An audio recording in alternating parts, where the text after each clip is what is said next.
Hello everybody and welcome back to the channel. Thank you so much for joining me on today's video. It's been a while, but today is a beautiful day out here in Kansas City, and I've actually got my 2020 Corvette C8, which we are going to jump in here pretty shortly, and we're gonna do some testing. And I thought today we would check out the different modes. Now, a lot of you are familiar, there's your Tour Comfort mode, there is a Sport mode and a Track mode. But more importantly, there's actually a Z mode and My mode. They're very similar, but they let you tailor the car to exactly what you want. Everything can be specified the way you want it to be, from steering to pedal and brake response, all the way down to even your engine control, which is, how responsive is your transmission and how loud or quiet is the car. There really is a lot of options with this car, and I've been really impressed with it. But even after 6 months, I haven't messed with the Z mode or My mode. So I thought that I would kind of bring you guys along with me, let you know my thoughts as I'm changing each different mode. So let's go ahead and jump in the car and let's start talking about what Z mode offers. All right, so really quick, I just wanted to kind of reiterate to change the different modes, and these are the baseline modes. It's this little knob right there. Essentially this, if you twist it, and you'll see here, I'm in Sport now, shift over to Tour. There's even, I think, the My mode is all the way left. But your presets, essentially, you have Tour, Sport, and then Track. And again, these are those preset modes that Chevrolet has set up for you. But if we actually either go into My mode, but today we're gonna more focus on Z mode, they're pretty much the same. Z mode just gives you one more option. If you hit this button, you'll see here, illuminates, it pushes you into Z mode. And what that does is it just tailors the car to your needs. So if we go over here into settings, and we go to vehicle, we go to Z mode, we can mess with all of these options. And it's quite a few. I mean, you've got engine sound, steering, suspension, powertrain, and brake response. So again, you can just tailor the car exactly to how you want. So let's go ahead and take it for a drive. We're gonna go through these different modes. And I'm just gonna give you an idea of what my thoughts are on the difference between each change. So as I mentioned before, Z mode and My mode are very similar. They give you the different options, and the only difference is, and if we click over here to My mode, is you don't get one selection, and that is powertrain. Every other option is on My mode, but you don't get powertrain. So I like to go to Z mode, get every single option that you want. So we're just gonna go down this list. The first one is engine sound, and you have 3 different options. You have Tour, you have Sport, and then you have Track. And there is a noticeable difference between each one, especially if you're in my case and have an aftermarket exhaust.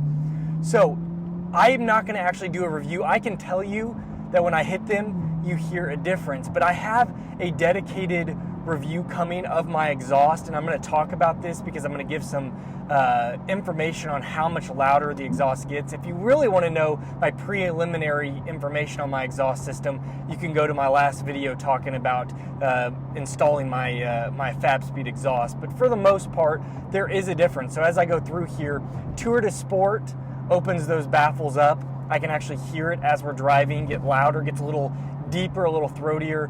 Track, I haven't heard as much of a difference. I think the baffles open a little earlier, but from what I can tell, especially just driving around, there's not that big of a difference between Sport and Track. Your big difference is Tour to Sport.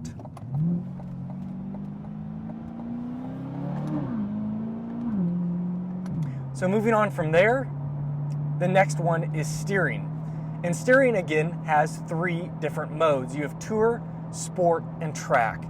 And I've actually toyed with this a little bit through my main modes, not through the Z mode. And in Track mode, I know for a fact there's a huge difference. So as far as Tour goes, it's a very soft, light, easy to drive, everyday driving feel to the steering wheel. I don't want to say it floats, but it's just nice and easy. It's very easy to turn. You don't need much force to change the wheel. It's not designed for you know, sportier driving. But if I hit sport, I can immediately feel the change. And it's a noticeable change, which is so cool. The technology they have today in cars that are this price range is absolutely incredible. It's amazing what they offer you, but there's a huge difference in here. Now, everything is firmed up as far as steering goes. You can tell it's a little more crisp, but this is what I like. This is the happy medium for me, is sport for your steering, because everything's a bit sharper. So if you kind of get a little more sportier in your driving, it's there for you. It's not going to be quite as soft and unresponsive as Tour is. But then when you move over to track, massive difference. I can already feel as I'm making this turn how big of a difference. And I feel like track is way too stiff for everyday driving. The amount of effort it takes to, say, make a full 90-degree turn when you're at a light, say making a right or a left, it's too much. It's very, very heavily weighted. You can tell it's designed to just go straight. And a lot of effort to make the turns. Everything should be extremely sharp, and it is with track mode. But for everyday use, I really prefer sport. So that's what I would keep it in. So we have engine sound in sport, steering in sport. Moving on, the next one is suspension. I have magnetic ride, so this is where magnetic ride really shines. I've talked about this many, many times. Some people don't think it's worth it.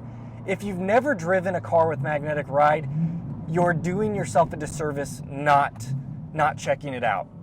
You should absolutely get an idea of what magnetic ride has to offer you. And so I'm in Tour. This is when the car, I don't want to say floats, but every road imperfection, it just absorbs. I don't feel the roughness of the road. This isn't too bad of a road, but when I'm in this touring, it just eats up. I mean, this car has received rave reviews about its suspension, and there's a reason for that. It, without a doubt, has one of the best suspensions out there. It is very, very incredible, very precise. But the second I move it over to sport, I can feel that difference. I can feel the car is just not quite as soft. It doesn't eat every little bump now. I can feel just the smidge, but it just hardens everything up a little bit. And that's going to keep you better planted. Again, that's for if you're going to drive a little more sport, to keep you a little better planted. The car's just slightly bouncy, and those imperfections, I can feel them. Moving over to track, and this is, I don't think, again, you'd want to be in every day. Immediately, I can actually feel it in my butt. I can feel now I'm hitting every single bump.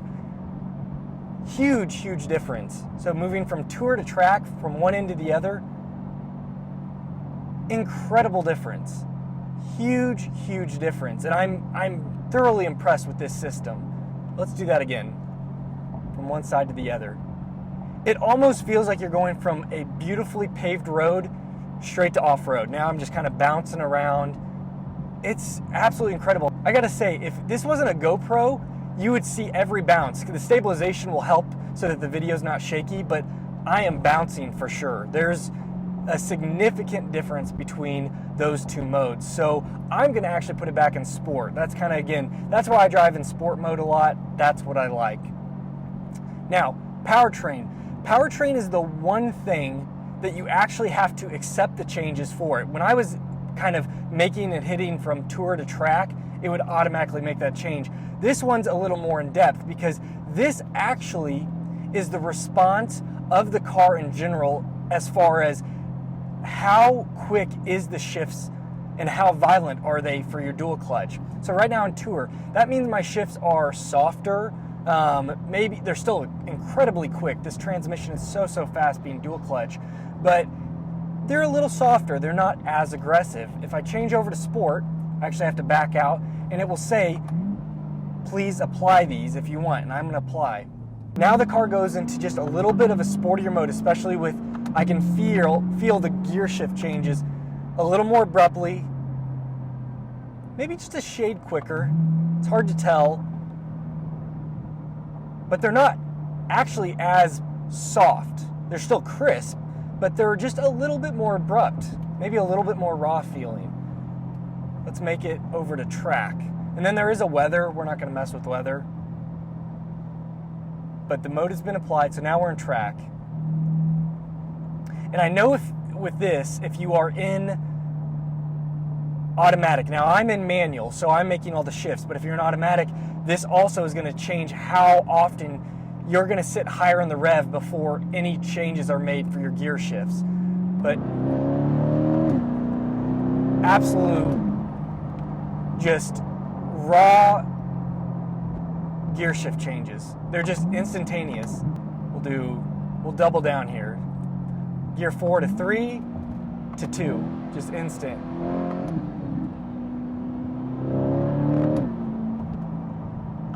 Absolutely incredible. This dual clutch, I know it's the first year and it's not perfect, but they did a phenomenal job as their first try. It's only going to get better from here. Software can make it a lot better as well. I mean, you can't feel those shifts. They're just instantaneous. Now, if you're a little bit lower in the power band, it wants to rev higher. It won't be quite as crisp. But when you're giving it power, there's no loss of power to your wheels. That's why this car is so quick for really not being that high in horsepower. The dual clutch makes all the difference, and it's huge. Now, the last thing I want to mention on powertrain is it's also your throttle response. That's why it makes it feel almost quicker when you go into track mode. The car's not quite as lazy. As you give it power, it goes, okay, he's ready to go. He's expecting to go.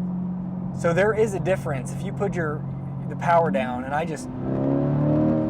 it wants to rev quicker. Let's do that same thing in Tour. Let's back out, apply. Same thing. And just in my opinion, there's a difference. You can feel the car just be a little bit more giddy. It just wants to go a little bit more. Still incredibly quick in that Tour. But if we move over to track again, we apply it. Sit here, make this turn, apex, and we're off. Yeah, it just wants to go. It wants to build that much quicker. Even though the car is giving you full power at all times, it just feels different. There is a difference between those modes. So throttle response and gear changes are what your powertrain allows you to do. Moving on from there, we get to the last one, and that is actually brake response. How far of pedal distance do you go? How far does your pedal need to move to make a stop? So being in Tour, that's going to be your softest. Again, it's still good. The car is incredibly well, positioned to brake, but under Tour, it feels more normal. The car feels more normal from an everyday car in brake response. It took a decent amount of pedal distance before I came to a complete stop. But if I move that over to Sport, and we come up to this stop here,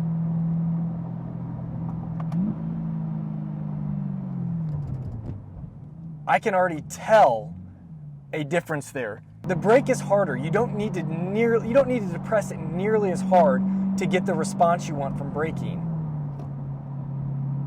And then let's feel track, because I almost think even Sport maybe is a little bit too much for daily drive. I mean, it just wants to stop. And remember, in this car, you're going to stop a lot quicker than other cars, so you got to be careful. So here we're in, wow, yeah, see,